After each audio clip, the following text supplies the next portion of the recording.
So many awesome recyclers go unnoticed and constantly have to prove themselves when soliciting a new buyer or seller, simply because they don't get the recognition that they deserve or they aren't being talked about like the very few group of recyclers who are constantly thrown at you because of their relationships and connections.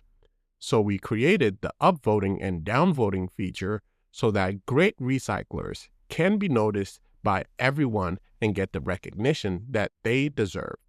Adversely, recyclers who do bad business can be held accountable with downvotes that show up underneath their organization's name.